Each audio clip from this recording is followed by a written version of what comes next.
Hi hello friends, ఇవాళ అయితే మనం పల్సర్ 220F చాలా మంది ఫేవరెట్ బైక్ అని చెప్పుకోవచ్చు. ప్రతి వీడియో కింద ఒక కామెంట్ అయితే మాత్రం 220F గురించి ఒక వీడియో చేయండి అయితే ఉందండి. ఇది వచ్చి Bajaj Pulsar 220F 2025 variant, blue colour variant అండి. ఇది వచ్చేసి దీంట్లో రెడ్ అండ్ బ్లూ కలర్ రెండు వేరియంట్స్ ఉన్నా కానీ నాకైతే రెడ్ అయితే ఫేవరెట్, కానీ బ్లూ కలర్ వేరియంట్ అయితే చూడడానికి మాత్రం చాలా అంటే చాలా అట్రాక్టివ్ గా ఉందండి. మనకైతే ఒకసారి చూస్తున్నారు కదండి, 220 అని చెప్పేసి అయితే మనకు చాలా బిగ్గర్ గా అయితే మెన్షన్ చేసి ఉంది. బైక్ అయితే చూడడానికి అయితే ఒక బీస్ట్ వెహికల్ లాగా చాలా అంటే చాలా పెద్దదిగా ఉండు, చాలా హెవీగా ఉందండి. అసలు చూస్తుంటే మాత్రం ఒక ప్రీమియం క్వాలిటీ బైక్ ఎలా ఉందో అలా ఉందండి బైక్ అయితే మాత్రం. ఒకసారి డిస్క్ దగ్గర చూసుకోండి, డిస్క్ అయితే మనకైతే చాలా బిగ్గర్ గా ఉంది. మనకు ఇక్కడ RLP సెన్సార్ కూడా మనకైతే ప్రొవైడ్ చేయడం జరిగింది. ఒకసారి డిస్క్ టచ్ చేసి చూస్తానైతే చాలా మందంగా అండ్ చాలా పెద్దదిగా అయితే ఉందండి ఇది డిస్క్ కూడా. సైడ్ కు మనకు వచ్చేసి రైట్ సైడ్ లో అండ్ లెఫ్ట్ సైడ్ లో రెండింటిలోనూ మనకైతే రిఫ్లెక్టర్ అయితే ప్రొవైడ్ చేయడం జరిగింది. ఒకసారి డిస్క్ గడ్డ చూసారు కదా ఎంత పెద్దగా ఉందో. మనకైతే మన హవైల్స్ మీద కూడా మనకైతే బండి మీద ఎలాంటి కలర్ ఉందో అలాంటి స్టిక్కరింగ్ అయితే ప్రొవైడ్ చేస్తున్నారు. దీనివల్ల బండి మనం ఎక్కడన్నా పార్క్ చేసినప్పుడు కానీ రన్నింగ్ లో ఉన్నప్పుడు కానీ లుక్ వైజ్ గా మాత్రం చాలా అంటే చాలా బాగుంటుంది.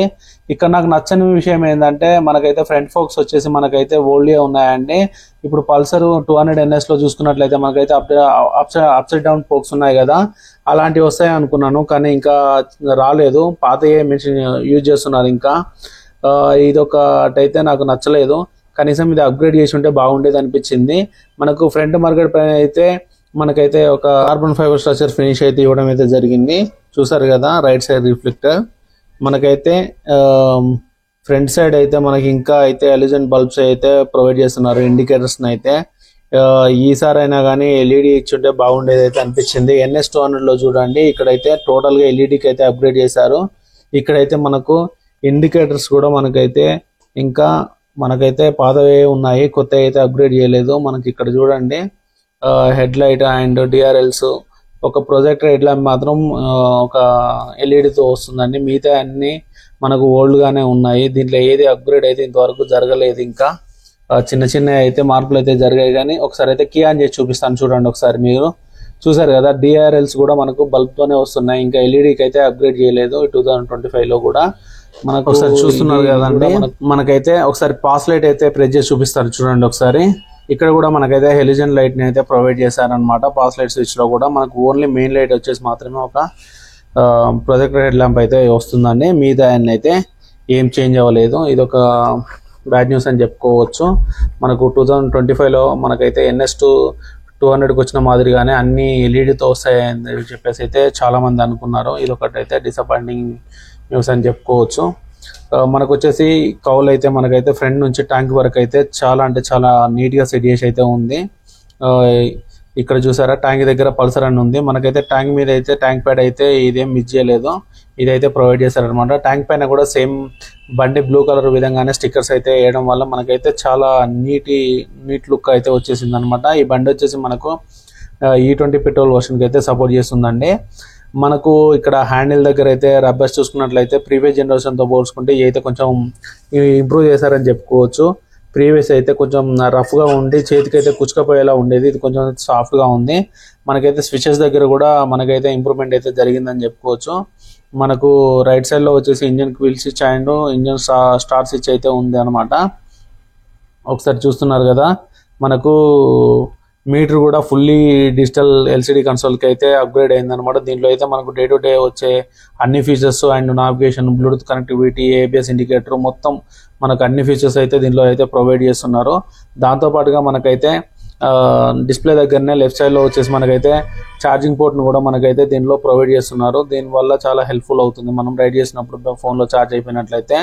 లెఫ్ట్ సైడ్ లో వచ్చేసి మనకు హారన్ అండ్ టర్న్ ఇండికేటర్స్, దాంతో పాటుగా మనకైతే ఒక M-switch అయితే కొత్తగా యాడ్ చేశారు, Bluetooth connectivity and pass switch అనమాట.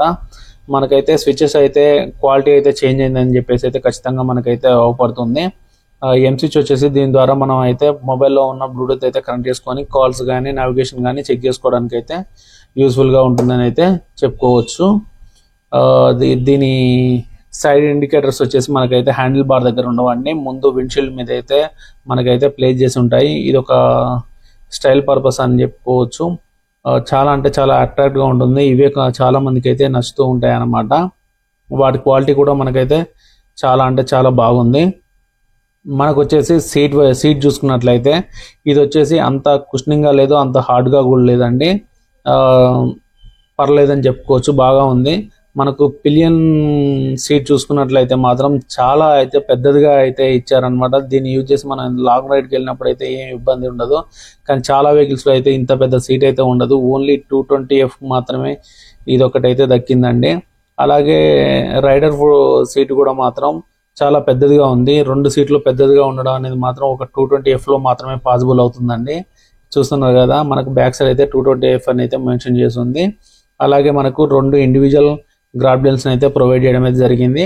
అలాగే వెనక టైల్ ల్యాంప్ వచ్చేసి పల్సర్ సిగ్నేచర్ టైల్ ల్యాంప్ అని చెప్పేసి ఉందన్నమాట. దీన్ని పల్సర్ సిగ్నేచర్ ల్యాంప్ అని ఎందుకన్నా అంటే అది ఓన్లీ పల్సర్లోనే ఉంటుంది. దాన్ని ఎంత దూరం నుంచి చూసినా కానీ అది పల్సర్ అని ఈజీగా అయితే మనం అయితే ఇంకా గుర్తుపట్టవచ్చు. మనకైతే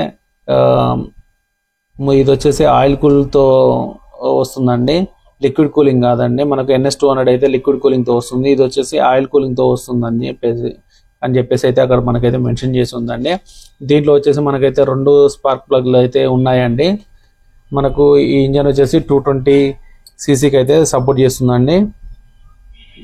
దీని ఫీచర్స్ గురించి చూసుకున్నట్లయితే మనకు దీని మ్యాక్స్ పవర్ వచ్చేసి 20.11 bhp at the rate of 8500 RPMలో ఉంటుందండి.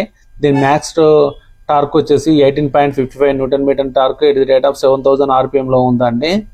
ఇది వచ్చేసి మనకైతే కింద అయితే మనకైతే ప్లాస్టిక్ మర్గర్ ఇవ్వడం అయితే జరుగుతుంది. ఇదైతే ఐరన్ అయితే కాదండి, కానీ మనం వెళ్ళేటప్పుడు జాగ్రత్తగా చూసుకోవాలి. అదేవిధంగా చూసుకుంటే మనకైతే 220cc ఇంజిన్ అయినప్పటికీ మనకు సెంటర్ స్టాండ్ అయితే దీంట్లో ప్రొవైడ్ చేస్తున్నారండి.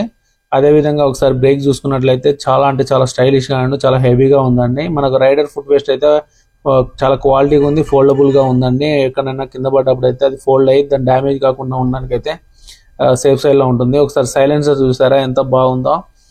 ఇది వచ్చేసి మనకు రైడర్ ఫుటేజ్ పెట్టుకోవడానికే కాకుండా మనకైతే ఎక్స్ట్రా ఎవరైనా పర్సన్ కూర్చున్నప్పుడు కాల్ పెట్టుకోవడానికి కూడా సైలెన్సర్ హీట్ తాకుండా ఉండడానికి దానిపైన ఒక కవర్ అయితే ఇచ్చారు. ఏమైనా క్యారీ బ్యాగ్ లాంటిది క్యారీ చేసినప్పుడు అది కాలకుండా ఉండడానికి సైడ్ సైలెన్సర్ పైన ఒక షీల్ అయితే ఇవ్వడం అయితే జరిగింది.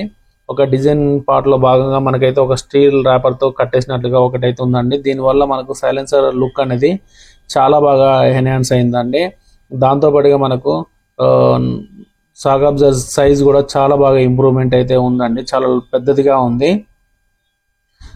వెనక సైడ్ చూసుకున్నట్లయితే మనకైతే ఇది డ్యూయల్ డిస్క్తో వస్తున్న వెహికల్ అండి. ఇది వచ్చేసి ఇక్కడ కూడా మనకైతే RLP సెన్సార్ని అయితే ప్రొవైడ్ చేయడం జరిగింది. ఈ సెన్సార్ ఉండడం వల్ల మనం ఒకేసారి బ్రేక్ వేసినప్పుడు వెనక టైరు స్కిడ్ కాకుండా అయితే ఉంటుందండి. మనకు వచ్చేసి దీని చాసెస్ చూసారా అండి, ఇది వచ్చేసి మనకు స్క్వేర్ టైప్లో కాకుండా రౌండ్ టైప్లో ఉంది. దీని డ్యూరబిలిటీ అండ్ స్ట్రాంగ్నెస్ కూడా చాలా అంటే చాలా బాగుంటుంది. ఈ టైర్స్ చూసారా అండి, మనకైతే 2 టైర్స్ వచ్చేసి మనకైతే ట్యూబ్లెస్ టైర్స్ వస్తున్నాయండి. మనకైతే గ్రిప్ కూడా రోడ్డు మీద చాలా హెవీగా ఉంటుందండి. అదేవిధంగా మనకు వచ్చేసి ఒక్కసారి మనకు లెఫ్ట్ సైడ్లో చూసుకున్నట్లయితే మనకు ఏం స్కిప్ కాకుండా అయితే ఇచ్చారండి. అదేవిధంగా చూసుకుంటే మనకైతే ఇది వచ్చేసి మనకు ఓపెన్ చైన్తో వస్తుందండి. దీనివల్ల మనకు ఏంటంటే మనం ఎవ్రీ 500 kilometers ఒకసారి క్లీన్ చేయడం కానీ లూప్ చేయడం కానీ చేయాలి, లేకపోతే మనకైతే చైన్ డ్యూరబిలిటీ అనేది తగ్గిపోతూ ఉంటుంది అన్నమాట. మనకు ఇది వచ్చేసి మనకు 5 speed మాన్యువల్ గేర్తో వస్తుందండి. 6 speed అయితే కాదు, 5 speedతోనే వస్తుందండి. ఒకటి వచ్చేసి డౌన్, 4 వచ్చేసి అప్ ఉంటాయండి. ఇది వచ్చేసి మనకు అరౌండ్ 40-45 kilometers అయితే మనకు మైలేజ్ ఇస్తుందండి. మనకైతే front and back disc brakes అయితే ఉంటాయండి. ఇది వచ్చేసి మనకు 160 kgs వరకు అయితే ఉంటుందండి వెహికల్ వెయిట్ వచ్చేసి మనకు. దీని చాసెస్ చూసుకుంటే మనకు వచ్చేసి డబుల్ క్రెడల్ డౌన్ చాసెస్ అయితే వస్తుందండి. అదేవిధంగా దీని టాప్ స్పీడ్ చూసుకున్నట్లయితే 136 ఏవో టాప్ స్పీడ్ అయితే వెళ్తుందండి. ఇది వచ్చేసి మనకు ఫ్యూయల్ ట్యాంక్ వచ్చేసి 15 లీటర్ కెపాసిటీ అయితే ఉంటుందండి మనకు ఫ్యూయల్ ట్యాంక్ అయితే. మీకు మన ఇన్ఫర్మేషన్ నచ్చినట్లయితే లైక్ చేయండి, షేర్ చేయండి, సబ్స్క్రైబ్ చేయండి. మరిన్ని వీడియోల కోసం ఫాలో అవుతూ ఉండండి. Thank you for